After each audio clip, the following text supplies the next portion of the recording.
not by evolutionary process, but after their kind. And there are many, many different kinds of fish. And every winged fowl, every bird that has wings to fly, after his kind. God produced them there. And notice the divine delight.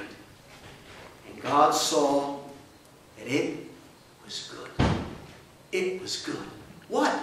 His creation, the animals of the water, his creation of the animals of the air, God saw it as good. We need to see God's creation of animals and fish and fowl. We need to see that as good because God saw it that way.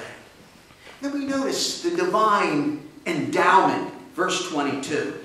It says, and God blessed them, saying, be fruitful and multiply and fill the waters of the seas and let the fowl multiply in the earth. God speaks a blessing. One of the very common names that you find among Jews in Israel is the word Barak. And Barak is a wonderful, it means blessing. And that's the word that is found here. God blessed these creatures. He pronounced a blessing, something for their benefit, something also for our benefit. And he's saying that they need to be fruitful, that they need to multiply. And even though when he spoke and they were swarming, now he's pronouncing that they would fill, as it were, the waters and the air. Though it's interesting, it says, let the fowl multiply in the earth. You see, birds cannot be flying all the time. They have to land. They have to walk in the earth. And so the first animals that were on the earth were actually birds who were walking about and flying above as they needed to. Finally, verse 23, the evening and the morning were the fifth day. That's the description that we read of here of the creation of fish and fowl. How does that impact us? What should our response be to all of this? If I might share three things with you. First of all, enjoy them. As a human being, as one that God created. When God created these things, he had you and me in mind. Human beings. And so when we deal with the fish and with the fowl, we need to enjoy them and thank the one who made them, God Almighty. We do that by observing and watching them. It's a wonderful thing to watch and listen to the birds. You ever enjoy just doing that?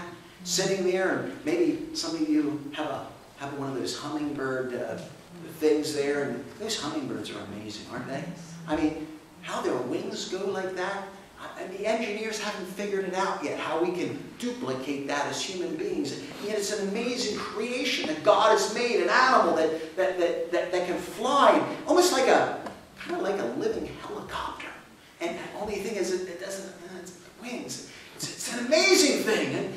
And to hear the birds in the morning, it's a wonderful thing. Listen to what it says in Song of Solomon 2, in verses 10 through 12. My beloved spake and said unto me, rise up, my love, my fair one, and come away. For lo, the winter is past, the rain is over and gone. The flowers appear in the earth. The time of the singing of the birds is come, and the voice of the turtle or the turtle dove is heard in our land. A beautiful place where we as human beings can go and enjoy the creation of God Almighty. Not only the beautiful flowers, but the birds, and to be able to listen to them as they sing. Interesting to note in Proverbs chapter 30, verses 18 and 19, there's a man named Agur, a wise man who gave a lot of wise sayings. They're recorded in the book of Proverbs. And he talked about 4 things that were too wonderful for him. Things that were really beyond his understanding. And the first of those 4 things is the way of an eagle in the air.